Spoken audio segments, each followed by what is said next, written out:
Tiempo Internacional. El mundo en 7 días. El programa del Instituto de Relaciones Internacionales. Conducción: Cristian Reyes. Participan Norberto Consani y Juan Alberto Real. Producción general: Juana Álvarez Eiras. Bueno, espero que luego de estos primeros audios, la intención es darles un breve paneo, digamos, de la historia de los países del sudeste asiático, entendiendo, bueno, justamente su contexto de diversidad cultural, religiosa, política, económica, para entender un poco lo que va a ser, ahora sí, entender las relaciones de Argentina con estos países. Relaciones que no se las conoce mucho desde una perspectiva, digamos, histórica. Obviamente, desde los últimos 20 años, sí ha habido un mayor interés desde la academia, y esto también porque, bueno, fue acompañado, mejor dicho, la academia acompañó el desarrollo de las relaciones comerciales que empiezan a explotar a partir, digamos, de mediados de la década del 2000, entre el 2003 y el 2004 es cuando estos mercados empiezan a asumir mucho mayor importancia en el comercio internacional. Obviamente la mayor importancia empiezan a tener en el escenario no solamente regional, sino en el escenario internacional. Entonces empiezan también a captar la atención de los internacionalistas. Pero gran parte del foco del interés y de los estudios académicos está por eso basado en los últimos 20, 25 años. No es que antes no había interés, era más en cuestiones históricas. Ya vamos a hablar en uno de los audios, vamos a hablar un poco, digamos, de la historia de los estudios académicos sobre el sudeste asiático en Argentina. Pero a grosso modo, digamos, no se profundizó mucho más de eso, no se profundizó la historia mucho más de los establecimientos de las relaciones diplomáticas. Y estamos hablando de la década de fines de la década del 40, principios de la década del 50. ¿Y por qué voy a esto? Porque uno puede, a veces se nos dice, ¿no?, por los vínculos históricos que tenemos con Filipinas. Y acá solamente planteo un país en particular, pero me permito ampliarlo. Vínculos históricos que ya tenemos desde el periodo colonial. Y ahí surge, por la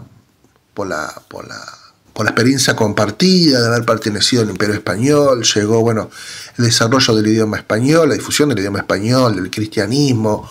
Tenemos aspectos culturales compartidos, o sea, son enunciaciones muy genéricas, pero no ha habido un trabajo sistemático, por decirlo de alguna manera, un intento sistemático, holístico de, efectivamente empezar a estudiar las relaciones que en ese momento, como decía, el territorio argentino, vamos a hablar de Argentina porque ni siquiera existía Argentina en el periodo colonial, como tal, tampoco existía Filipinas ni malo de los países, como dije, en su momento eran reinos. No obstante esto, uno puede hacer ese ejercicio y descubrir una historia riquísima, a un punto sorprendente de las relaciones del territorio argentino, de la Argentina, con los países de esta región. Y un poco la idea de haber hecho esa presentación histórica, o sea, es entender ese trasfondo para poder ubicarnos ahora en este relato, en este descubrimiento que vamos a hacer de las vinculaciones de Argentina con los países del sudeste asiático.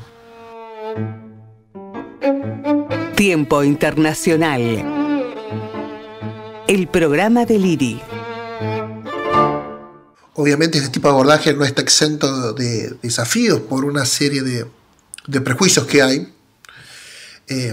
Obviamente cuando uno estudia relaciones internacionales y más la historia de las relaciones internacionales, siempre el actor Estado, y entonces fundamentalmente el gobierno, captura prácticamente toda la atención.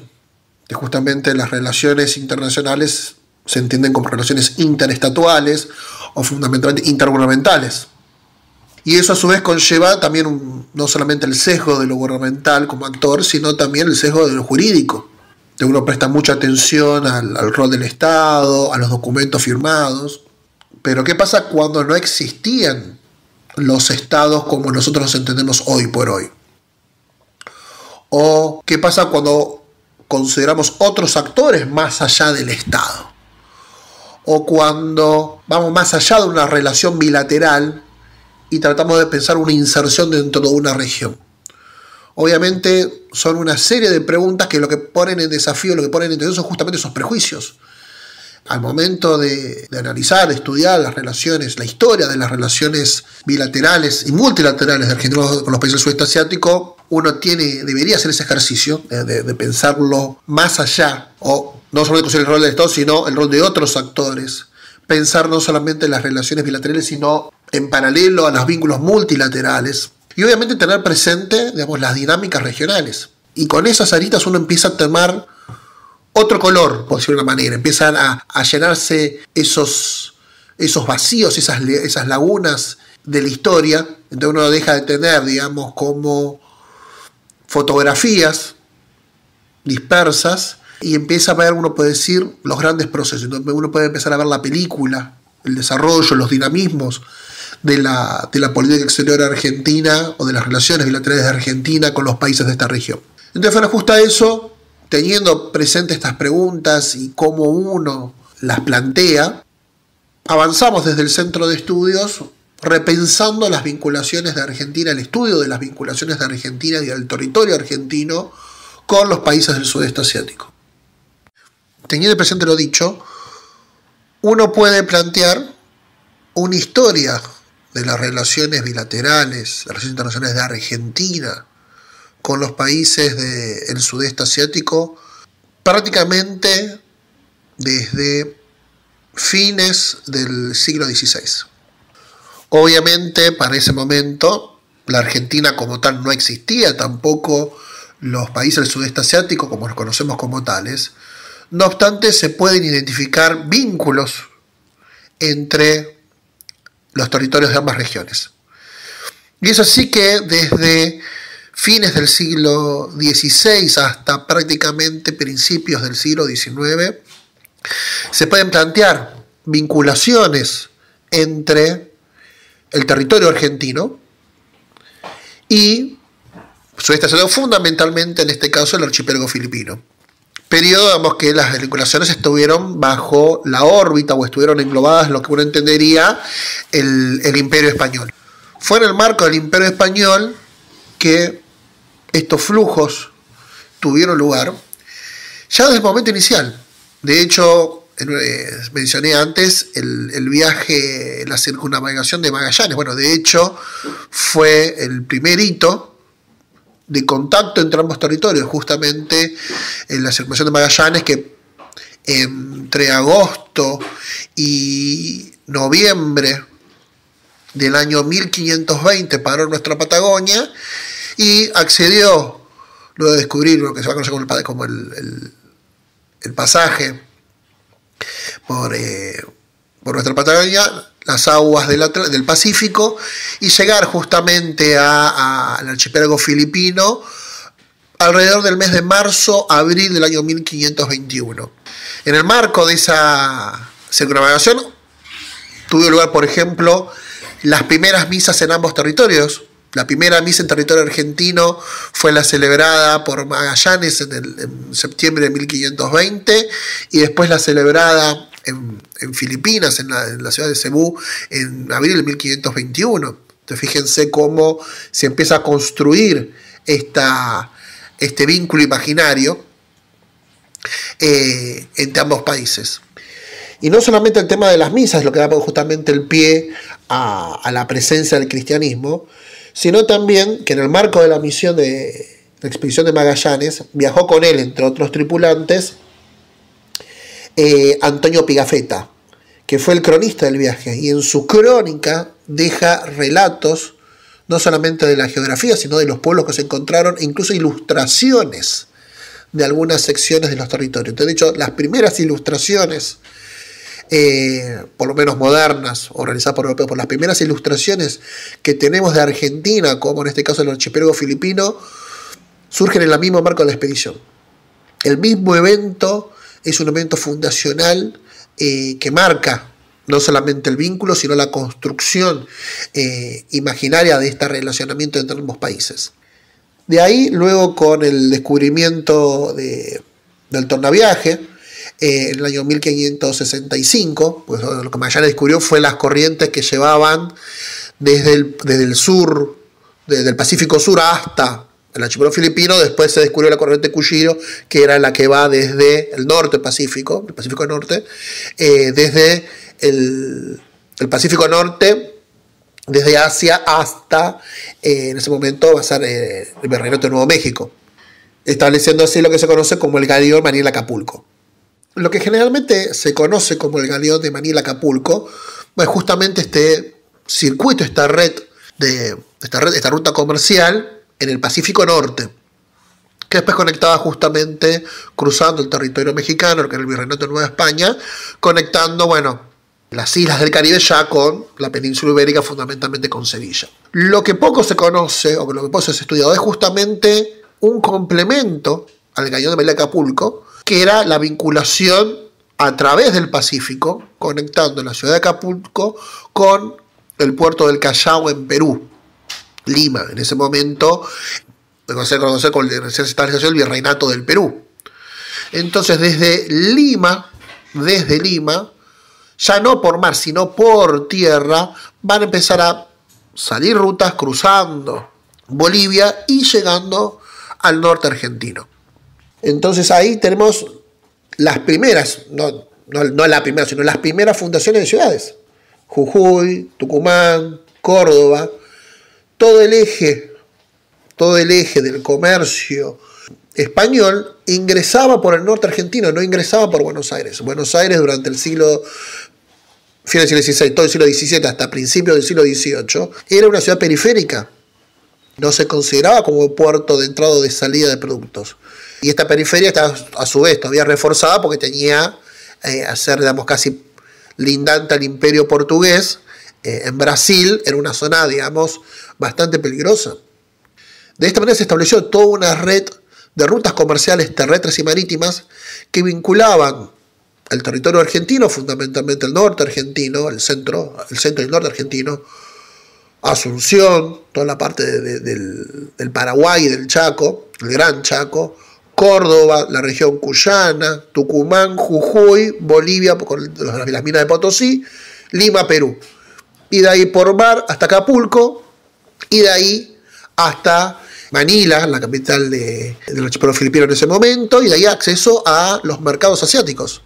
Entonces fíjense estas cuestiones de, ya tenemos testimonios, ya en el año 1605, repito, año 1605, tenemos un testimonio, por ejemplo, del fray Martín Ignacio de Loyola, que mencionaba los problemas comerciales que tenían las autoridades españolas frente a las sedas chinas en lo que era la región del Gran Buenos Aires.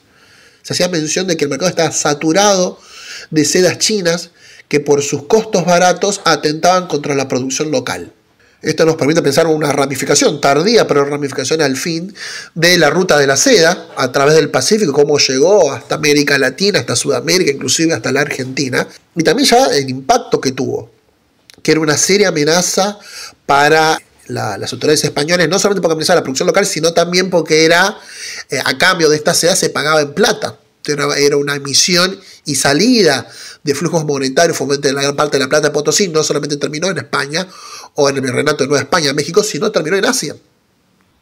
Por otro lado, encontramos en el año 1697 el testimonio de un viajero italiano, un comerciante italiano en Acapulco, año 1697, donde en Acapulco relata haberse encontrado con una yerba, no sé si nombre, una yerba mate, oriunda de la zona de Asunción, del Gran Chaco, que tomaban los aborígenes con cuestiones, con ciertos atributos medicinales, de un sabor amargo.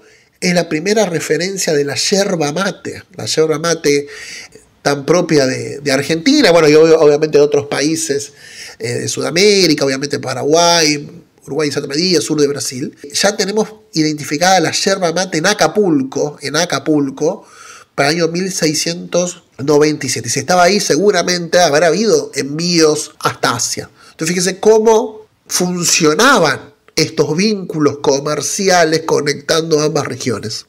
Y por estas rutas comerciales no solamente se trasladaban productos desde ambas regiones, sino también que se movilizaban personas. Así tenemos en el año 1613, en el año 1614, tenemos la fuente que se llama Padrón y Lista de los Indios e Indias de la China y el Japón e India, el Portugal, que se hallaron en servicio de españoles en algunas casas de esta ciudad de los Reyes. Así se llama este documento. Es un padrón que llevó adelante el virrey, el Virreinato del Perú, donde cual se identifican 114 residentes de origen asiático, de los cuales 20 eran japoneses, 38 chinos y 56 indios. Ahora bien, acá la cuestión es que no necesariamente significa que hayan venido por su voluntad. Muy probablemente la gran mayoría de estas personas hayan sido esclavos. En este caso, fundamentalmente, gente que se entregaba en esclavitud por problemas jurídicos o por problemas económicos, se entregaban en esclavitud, u otros que hayan sido capturados. En este sentido, que vengan de Japón o de China, fundamentalmente de China y de la India, no significa que necesariamente procedan de ese país, sino más bien de la región. De China, puede ser que sean chinos propiamente dicho, o inclusive otra parte del sudeste asiático. Lo mismo con los indios de India. Acá los indios de la India, los indios de la India de Portugal, es decir, de las colonias, de los enclaves portugueses que Portugal tenía en la India. Y de ahí, bueno, viendo las referencias, cuando profundiza un poco más en esta fuente, ve que de esos 56 indios provenientes de la India de Portugal, había algunos inclusive de sudeste asiático, o sea, se ha podido identificar algunos de Camboya y de Indonesia.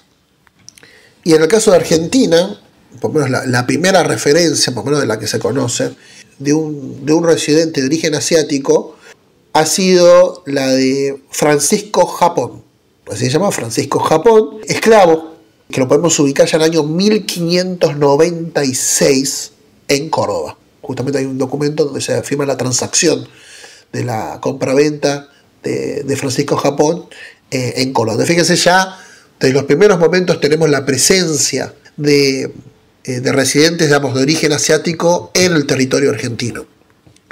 Obviamente hace falta un trabajo de archivo mucho más importante, reviendo, digamos, fuentes del periodo de la colonia, pero teniendo estas claves, cuando uno encuentra indios de la China, o indios del Japón, o indios de la India de Portugal, sabemos que estamos hablando muy posiblemente de personas provenientes de Asia.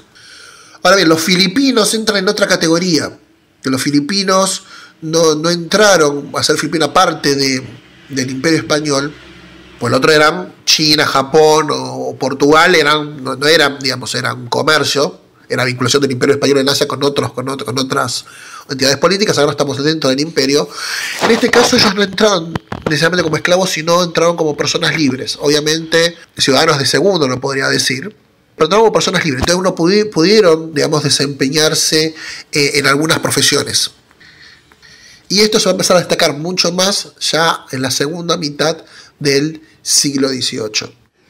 Estas dinámicas se van a dar, como digo, fines del siglo XVI hasta mediados, al principio más o menos a mediados del siglo XVIII. Con el cambio de dinastía de los Habsburgo a los Borbones, ya por el año 1713, 1714, implementaron una serie de reformas que van a dinamizar las vinculaciones, ya no a través del Pacífico, las relaciones, las conexiones entre el territorio argentino con los territorios sudeste asiáticos, fundamentalmente Filipinas, a través del Pacífico, sino a través del Atlántico Sur. Y ahí vamos a tener, primero en la cabeza, el establecimiento del Virreinato del Río de la Plata, 1776, con la ciudad de Buenos Aires ahora como capital, una ciudad que ya había empezado con su esplendor ya hace unas décadas antes. La promulgación del reglamento y aranceles reales para el comercio libre entre España e India, es decir, abrió los puertos sudamericanos al poder comerciar directamente con la metrópolis e inclusive con algunas colonias españolas en África, e incluso la creación de la Real Compañía de Filipinas en el año 1785, así como Inglaterra tuvo su compañía de las Indias Orientales, Francia tuvo los mismos de Holanda. Bueno, España creó una. Ya había unos antecedentes, pero acá se unificaron, quedando una sola gran compañía, 1785, con depósitos, con sede y depósitos en Manila, en Cantón, China, en Goa, India, en África, en la costa africana, y Montevideo y Buenos Aires. Esto implicó un gran dinamismo, o por lo menos reflejaba parte del dinamismo local, hacia adentro del recientemente creado Virreinato del Río de la Plata, sino también una vinculación entre, ahora a través del Atlántico Sur, estos países asiáticos con Sudamérica. ¿Qué pasó? Y acá es lo interesante del presente. El galeón Manila Acapulco siguió funcionando, pero quedó recluido en el Pacífico Norte. Cuando se estableció el virreinato del Río de la Plata, ya las ciudades de Córdoba, Tucumán, Salta, Jujuy, se les impidió comerciar, que su flujo comercial saliera por Lima, sino que fue reorientado para Buenos Aires. Este es el origen de la orientación atlántica de Argentina. Con el establecimiento del Virreinato del Río de la Plata se revirtieron, cambiaron la orientación de los flujos comerciales. Ya no podían salir por las costas del Pacífico, sino que se vieron obligados a salir por el puerto de Buenos Aires. Esto, sumado a la apertura de los puertos y creando la Real Compañía de Filipinas, fomentó mucho el vínculo comercial por el Pacífico Sur, pudiendo llegar mucha mayor cantidad de productos asiáticos a la ciudad de Buenos Aires y de aquí hacia el interior, sino también personas oriundas de Asia.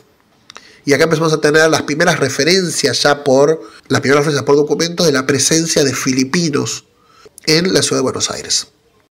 Bueno, las relaciones entre el territorio argentino y los países asiáticos, fundamentalmente el archipiélago filipino, en el marco de este orden español que se inició allá, digamos, por decirlo de una manera, principios, mediados del siglo XVI, va a durar hasta la primera década del siglo XIX, producto, bueno, del desencadenamiento de los movimientos independentistas en América Latina, bueno, producto de la ocupación de España por las fuerzas napoleónicas, la abdicación de Fernando VII, y bueno, obviamente acá en el caso de Argentina, primero con la Revolución de Mayo de 1810 y después obviamente con la declaración de independencia de 1816. Obviamente una de las primeras medidas de las Provincias Unidas del Río de la Plata, esta nueva entidad autónoma, independiente, digamos, que surgió, digamos, en el Río de la Plata, va a ser obviamente la lucha contra las fuerzas realistas en el continente y también en los mares. Y ambos aspectos son importantes tenerlos presentes porque impactan, tienen alguna vinculación inclusive con Sudeste Asiático. Acá hay dos figuras que toman relevancia, obviamente. Por un lado, bueno, el padre de nuestra patria, José de San Martín, y por otro lado, el almirante Guillermo Brown. Respecto a este último, que fue quien pergeñó la gran estrategia marítima, justamente con la idea de cortar las rutas de aprovisionamiento de las fuerzas realistas en el continente y, digamos, anular la presencia española en las aguas circundantes tanto del Atlántico como del Pacífico del Virreinato del Río de la Plata, pergeñó una serie de campañas, la gran mayoría todas litorales, digamos, de las aguas sudamericanas, pero hubo una en particular que llamaba poderosamente la atención, que fue la expedición de la fragata La Argentina al mando del capitán francés argentinizado Hipólito Bouchard en 1817-1819. Con el espíritu, digamos, obviamente de anular la presencia española en las aguas cercanas al Río de la Plata, tomó la riesgosa y aventurada decisión de ir a pelear contra los españoles en Filipinas. Y para eso siguió justamente estas rutas comerciales que se habían establecido por el Atlántico Sur y el Índico. O sea, hizo el camino inverso que hacían justamente los buques de la Real Compañía de Filipinas. Así cruzó el Atlántico Sur, llegó a África, de África cruzó todo el Índico, directamente llegando hasta el Sudeste Asiático. Y ya para fines de enero, principios de febrero del año 1818, llegó al archipiélago filipino, sitiándolo prácticamente durante 3 meses. Fue de febrero, marzo hasta principios de abril del año 1818. En ese momento, Manila era el principal bastión de los españoles en el Pacífico. Fue, digamos, como decir, la llegada de los movimientos independentistas a Filipinas. También fue un cambio radical, digamos, un bastión que se consideraba, digamos, aislado de todos los procesos latinoamericanos y por lo tanto se sentía seguro. De repente sintió que llegaba hasta acá los movimientos independentistas y realmente ponían en riesgo la presencia de la corona española en este territorio. Después de los avatares, tiempo luego del sitio de Manila, la idea era atacar China, no necesariamente China, sino justamente la factoría de la Real Compañía de Filipinas en China, en la zona de Cantón, pero bueno, producto de algunos vientos terminó derivándose hacia Japón y fundamentalmente llegando hasta Hawái, y de ahí inició todo el derrotero por la costa pacífica de América. Tiempo Internacional. El programa del IRI. Los hechos internacionales más importantes, analizados por docentes e investigadores del IRI en Tiempo Internacional. La expedición de la fragata argentina fue el único caso, hubieron otros intentos, pero fue el único caso exitoso del movimiento revolucionario latinoamericano, independentista latinoamericano, en llegar y pretender la liberación del archipiélago filipino. Y por otro lado tenemos, así como hablamos de Guillermo Brown, tenemos a San Martín. San Martín que cruza los Andes, libera Chile, llega hasta Perú, allá en el año 1822-1823, y tras liberar a Perú, tiene la idea inclusive de ir a liberar Filipinas. No, digamos, hay referencias, no nos quedó la fuente original. Se habla de una carta donde San Martín expone esta idea de liberar el archipiélago filipino de las presencias españolas. Los testimonios que tenemos de esto son testimonios indirectos, fundamentalmente del almirante chileno Tomás Cochrane. Cochrane, en un intercambio de epístolas que tiene con San Martín, relata, una en su diario personal, que el Monteagudo, secretario de San Martín, se había acercado a Cochrane para proponerle la liberación del archipiélago filipino. A cambio, una expedición aventurera, con promesas de riquezas, sabiendo toda la información que había adquirido San Martín al haber capturado, obviamente, Lima, que era el gran centro del bastión español en Sudamérica. Y después Cochrane vuelve en una epístola a San Martín, hace mención de esta idea loca del prócer argentino de ir a liberar Filipinas. O sea, no nos quedó, se perdió, en la historia, la carta original donde se propone esto, pero sí nos quedan estos dos testimonios de Cochrane haciendo mención de la propuesta de San Martín liberar Filipinas. Hay otras también menciones, se dice que O'Higgins en algún momento también ideó la posibilidad de liberar Filipinas, inclusive las primeras autoridades del México independiente también habían pergeñado esta idea. Pero no es menor tener presente que, más allá de las buenas intenciones, mucho el movimiento independentista victoria contra los españoles se focalizó más en consolidar el poder local antes de una campaña aventurera cruzando el Pacífico. No obstante eso, tenemos justamente esta idea de que nuestro prócer de la patria, pensando en esta gran campaña, incluía en este proceso, en esta visión que él tenía estratégica, la liberación del archipiélago filipino para asegurar las independencias latinoamericanas, anulando así el bastión español en el Pacífico.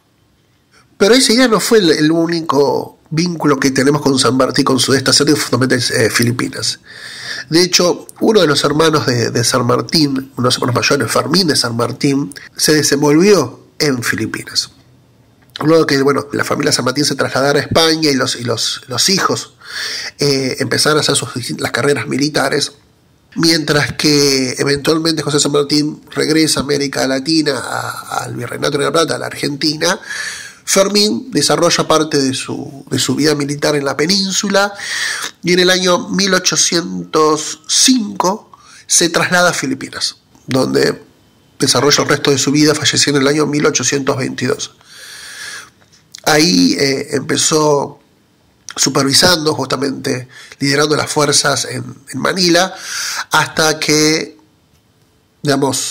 posterior al sitio de la fragata la Argentina en 1818, y fundamentalmente también a partir de los resultados de la independencia mexicana, que pusieron también fin al galeón Manila Acapulco, ya dentro de las autoridades españolas en el archipiélago de 1820-1821 empezó a hacer una campaña de persecución y hostigamiento ante la presencia de latinoamericanos en el archipiélago considerándolos como una potencial amenaza. En eso, en el año 1821-1822, él ya casado, con 2 hijos, lo trasladan a Zamboanga, es decir, por Manila, que está en la región de Luzón, los trasladaron al sur de Filipinas, en la región de Mindanao, una región bastante inhóspita, bastante dura, porque era justamente la región más bien sitiada de piratas y bastante inseguridad, todo un poco más de un año para luego regresar a Manila y fallecer en junio del año 1822, en un contexto bastante particular, porque justamente en ese año que fallece, unos meses antes y prácticamente un año después, va a haber 2 intentos de derrocamiento de las autoridades españolas por parte de criollos locales, por seguidores del liberalismo, infructuosos, no llegaron a éxito porque fueron reprimidos, pero fue un contexto de bastante efervescencia política e incertidumbre para las autoridades españolas. En ese contexto es en el que fallece Fermín de San Martín.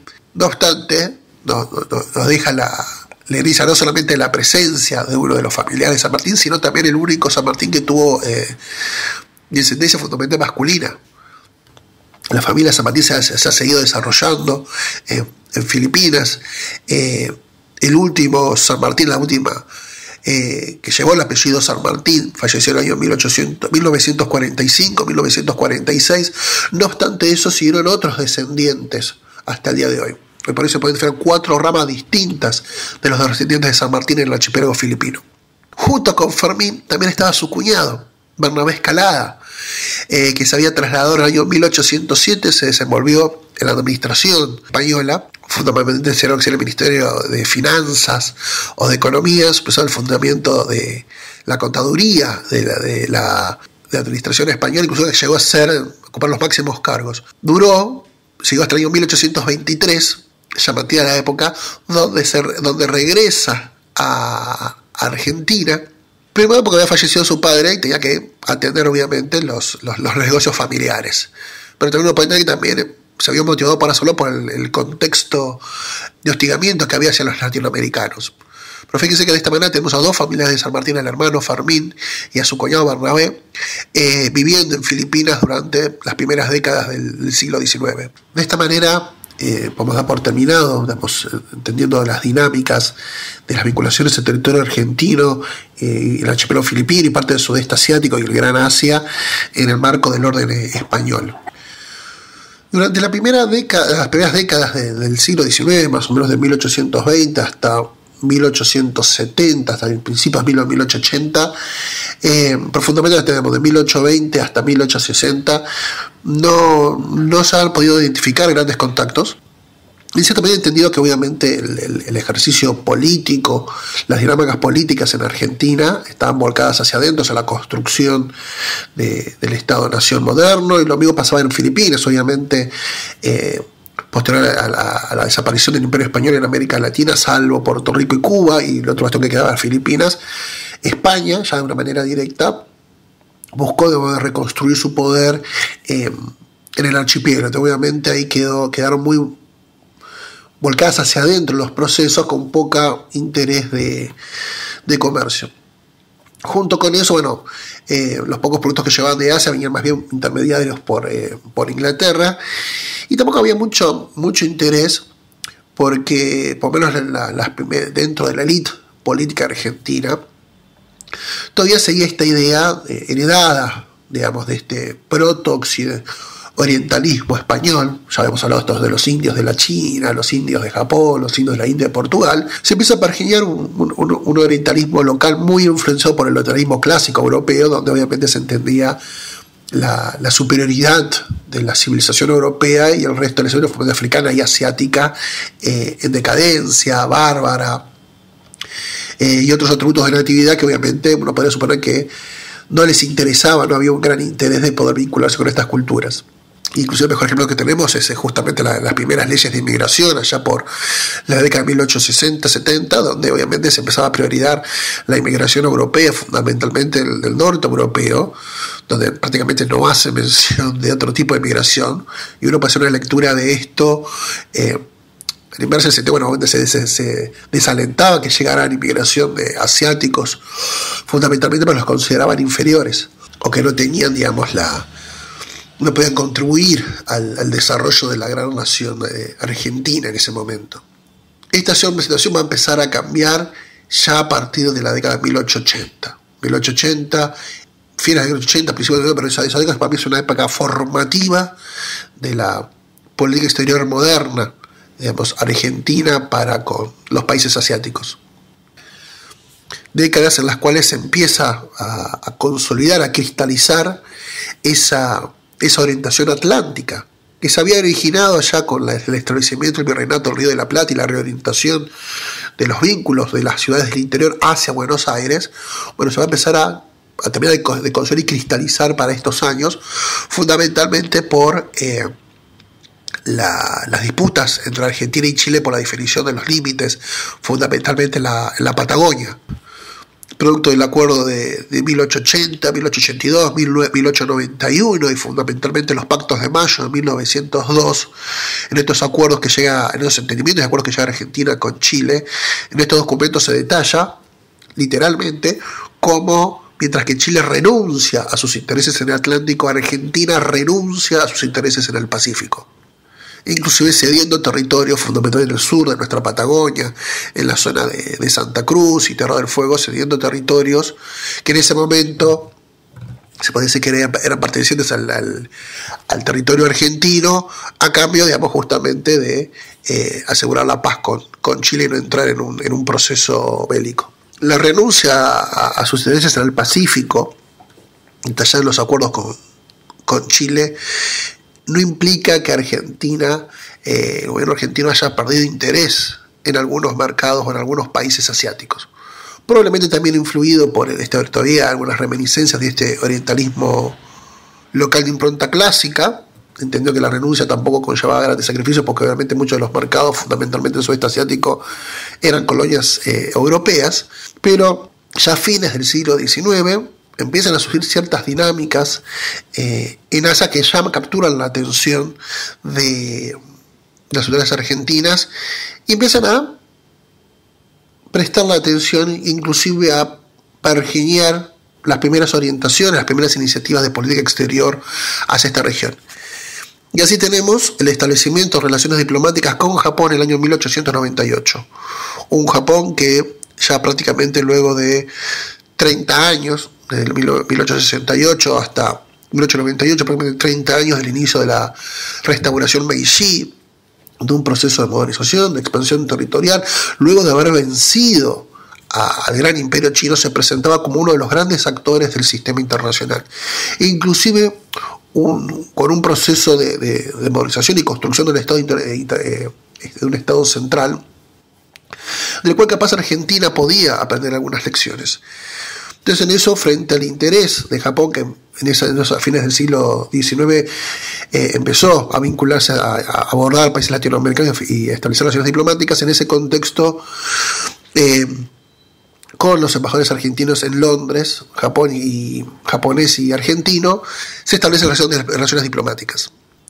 De ahí en adelante, por lo menos digamos esta primera parte, la primera mitad del siglo, las últimas décadas del siglo XIX y la primera mitad del siglo XX, se puede decir que Argentina abordó el Asia-Pacífico, el este asiático, el Asia, el Extremo Oriente, distintas nociones por las que uno conoce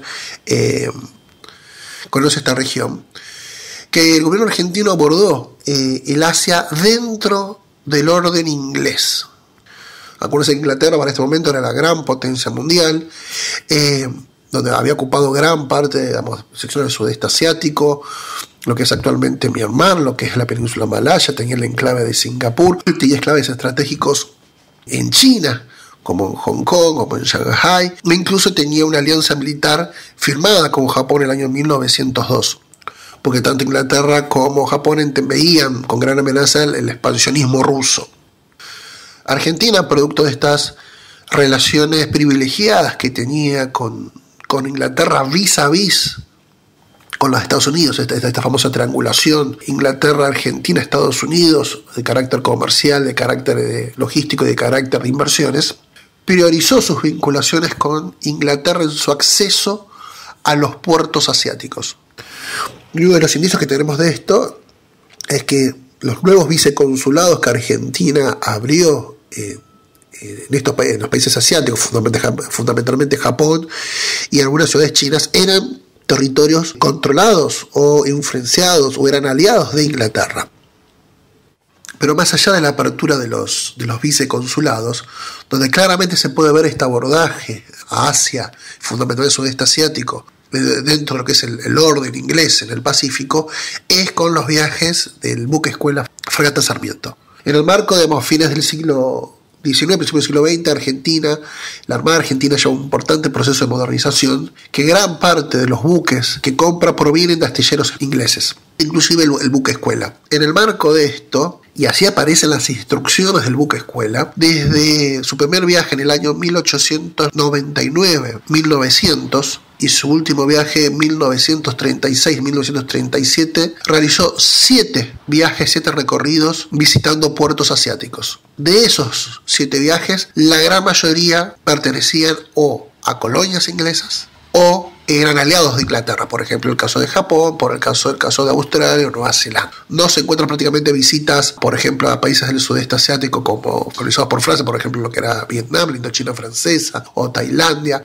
Siempre se visitaban puertos japoneses, Shanghai, Hong Kong, Singapur, inclusive en las instrucciones de viaje emitidas por nuestro Ministerio de Guerra y Marina, se detallaba explícitamente que los capitanes, frente a la duda, tenían que seguir las instrucciones del armamentasco inglés.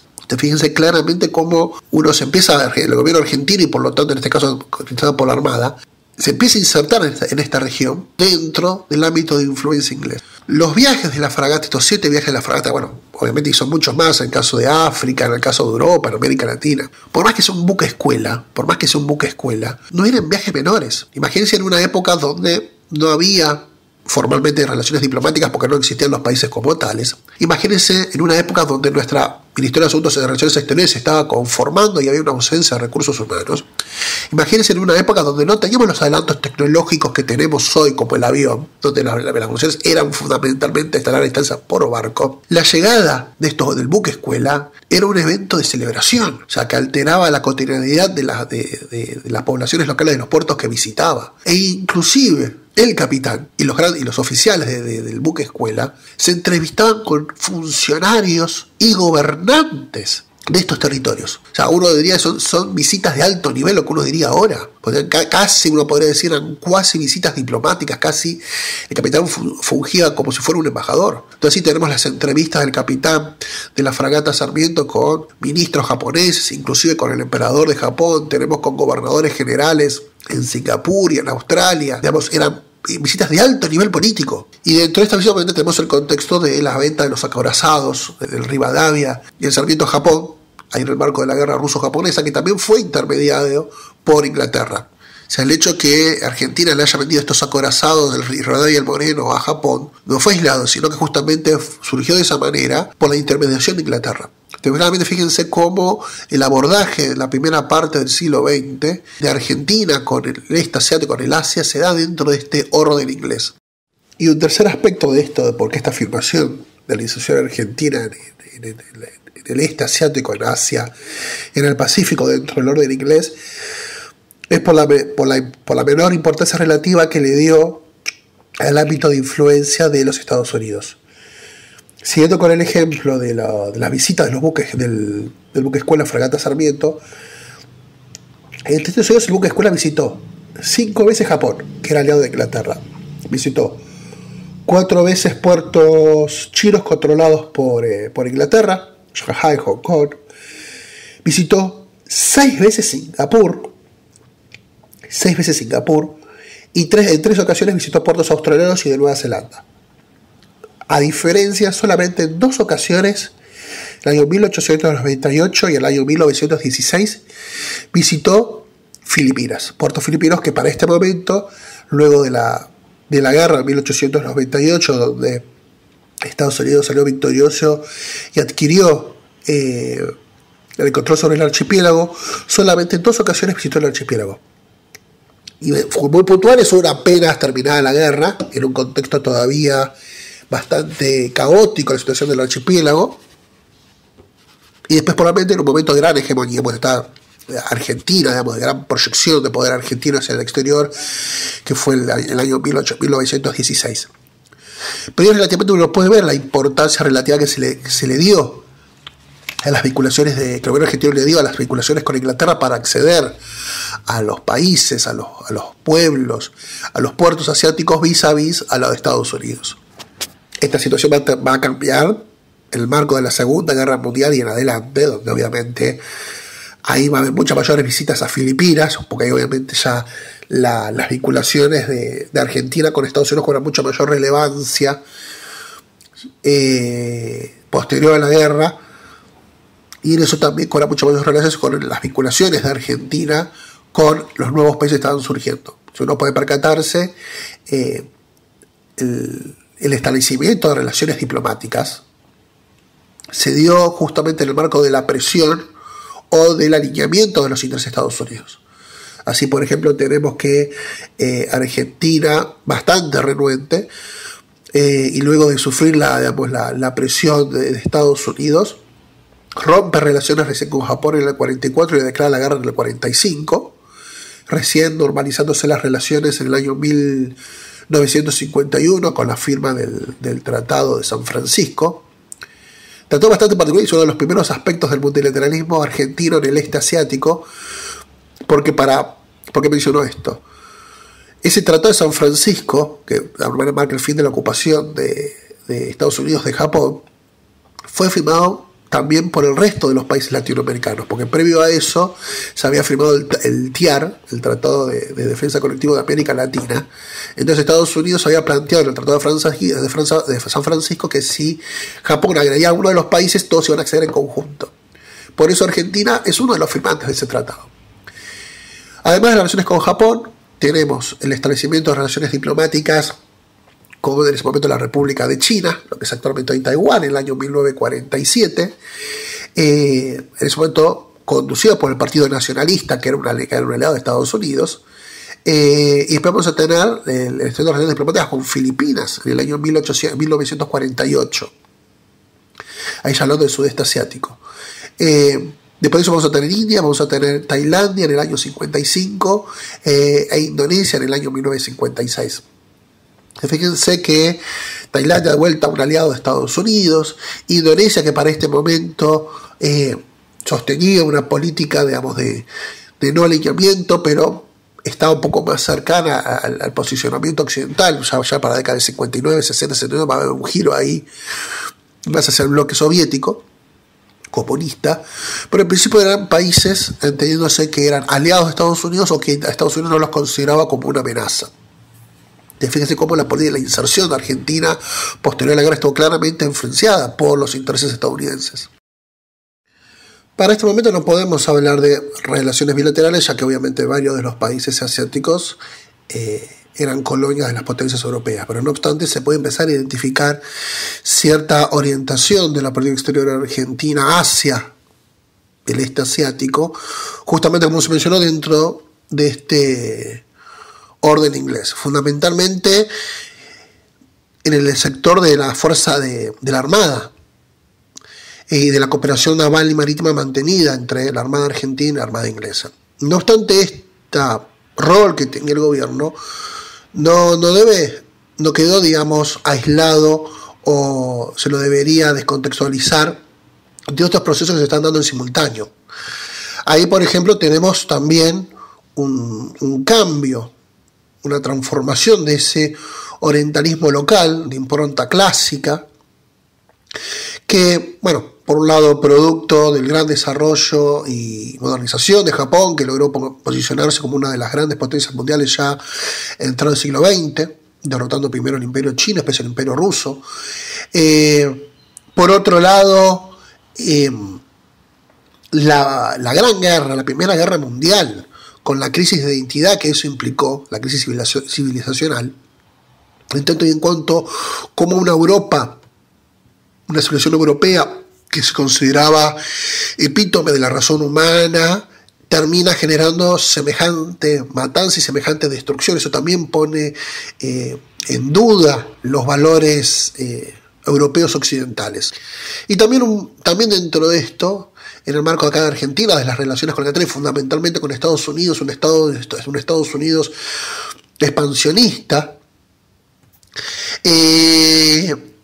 producto de estas tres grandes variables, el desarrollo de Japón, la crisis entitaria en Europa y obviamente la relación de las colonias europeas con las metrópolis europeas con sus colonias asiáticas y el expansionismo estadounidense, le da al orientalismo local una nueva impronta caracterizada como periférica, por ejemplo, esto por Axel Gasquet, donde se empieza a tener una impronta mucho más autóctona y periférica en el sentido, digamos, de politizada, empieza a ser mucho más crítico de las asimetrías de poder y los procesos coloniales que se estaban dando.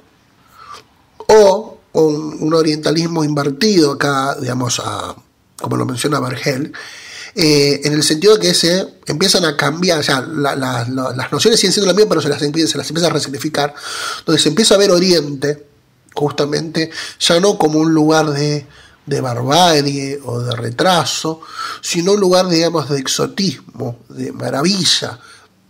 Se empieza a ver una revalorización relativa de estos pueblos orientales. En este contexto, bueno, obviamente la élite política y ciertos sectores de inteligencia argentina empiezan a estar permeados por este nuevo orientalismo, lo que empieza a generar, se empieza a traducirse en el surgimiento y la elaboración de publicaciones presentando al pueblo argentino los pueblos y los países del Asia.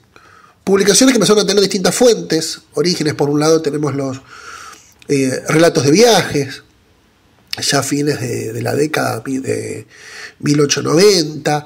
Tenemos ya, con la apertura de los consulados en Japón, luego del establecimiento de relaciones diplomáticas, primeros testimonios de cónsules argentinos en Japón, la llegada de noticias por corresponsales de periódicos argentinos y de revistas.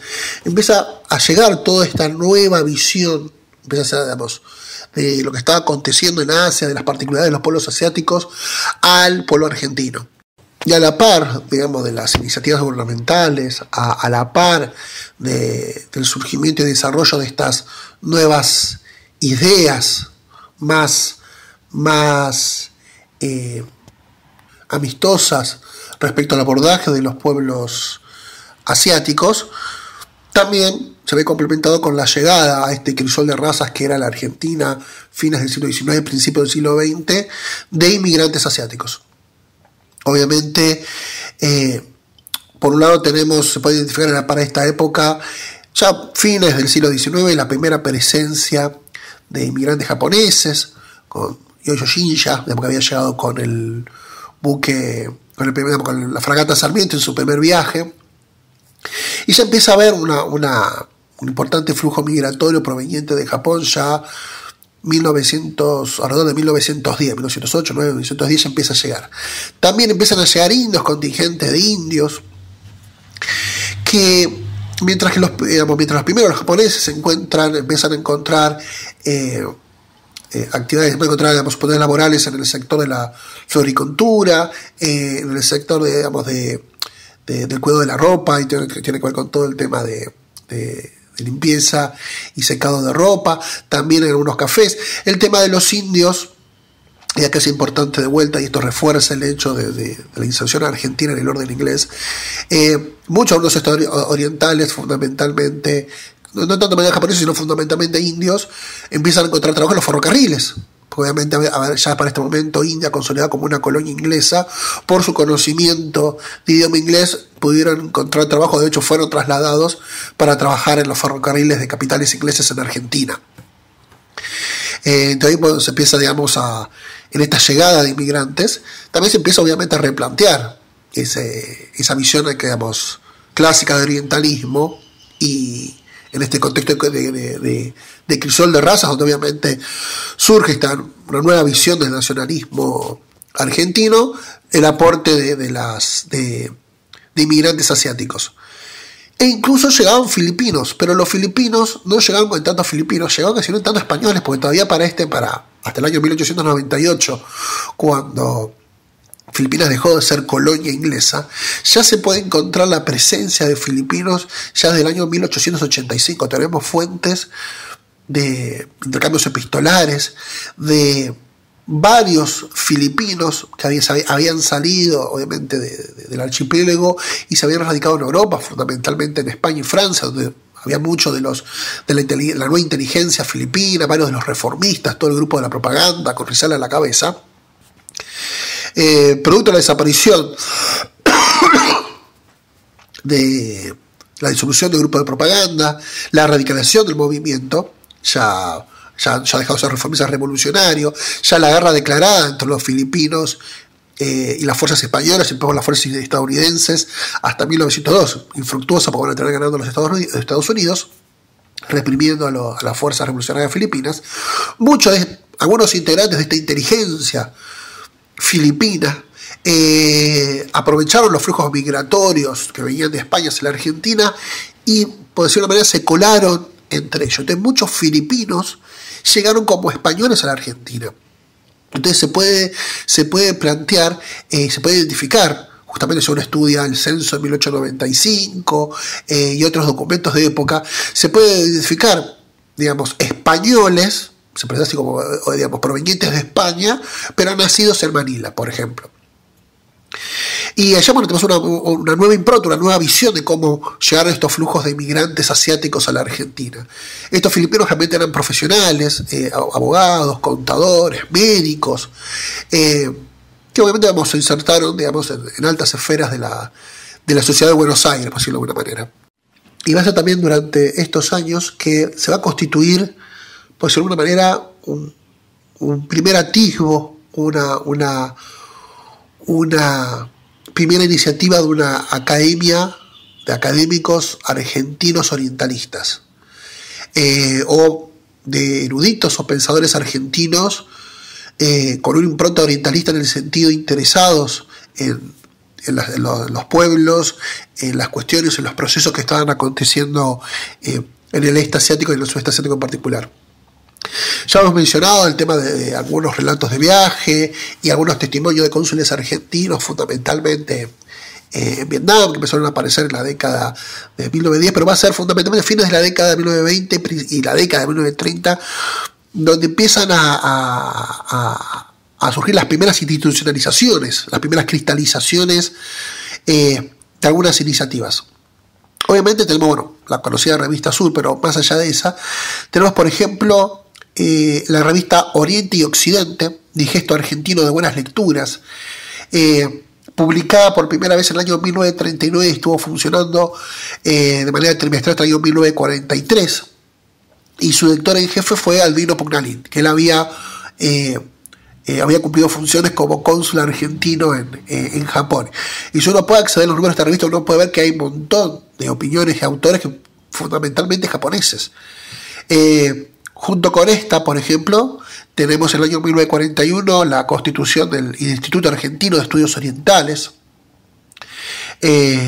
precursor, digamos, del orientalismo académico en la Argentina. El mismo fue presidido por Ricardo Victorica y su secretario fue Vicente Fatone. Y Jorge, en ese momento todavía no, en ese momento Jorge Blanco Villalba, que iba a ser embajador argentino en Turquía y uno de los grandes promotores de las culturas asiáticas en la Argentina, posterior al establecimiento de relaciones diplomáticas en la década de 1950-1960. Fatone se desenvolvió como docente en esta casa de estudios, Universidad Nacional de La Plata, en la Facultad en ese momento de Humanidades, a cargo de la materia de Filosofía y Religiones.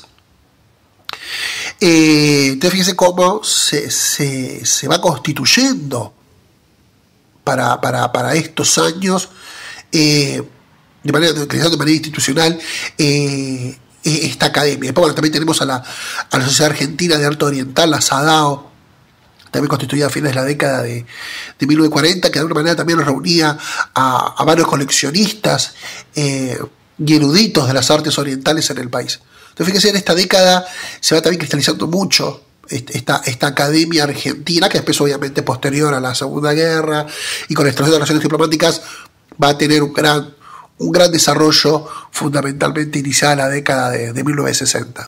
Bueno, espero que hayan disfrutado de este breve relato de las relaciones de Argentina con países del sudeste asiático. Entiendo que bastante esquemático, en cierta manera tirano por el tiempo, uno podría hablar mucho más, pero más allá de eso la intención era por lo menos llegar hasta darles una introducción general en lo que es el sudeste asiático, por lo menos hasta la entrada de la segunda mitad del siglo XX, para que eso nos permitiera, para que eso sirviera de contexto para poder entender las relaciones de Argentina con los países de esta región. Y fundamentalmente el énfasis se puso en la historia previa, la historia pretérita, esa protohistoria, si uno quisiera poner, de contactos, de vínculos, de procesos que orientaron las vinculaciones del territorio argentino, las provincias unidas del Río de la Plata y eventualmente la República Argentina con los pueblos y países de aquella región. Temas poco explorados justamente por los ecos que habíamos mencionado y que dejan una antesala muy interesante para entender cómo se empezaron a desarrollar las relaciones diplomáticas a partir de la década de 1950. Pero eso lo vamos a dejar para otro ciclo de charlas, ojalá pronto por venir. Y nada, como siempre a disposición para cualquier consulta que nos puedan acercar por las redes del instituto y las del centro de estudio, la página de Facebook, la página de Instagram, Twitter, bueno, X ahora, o por los canales oficiales de nuestra cuenta de mail. Ha sido un gusto y bueno, nos seguimos viendo. Hasta luego, muy buenos días, muy buenas tardes, muy buenas noches. Tiempo Internacional. El mundo en 7 días. El programa del Instituto de Relaciones Internacionales.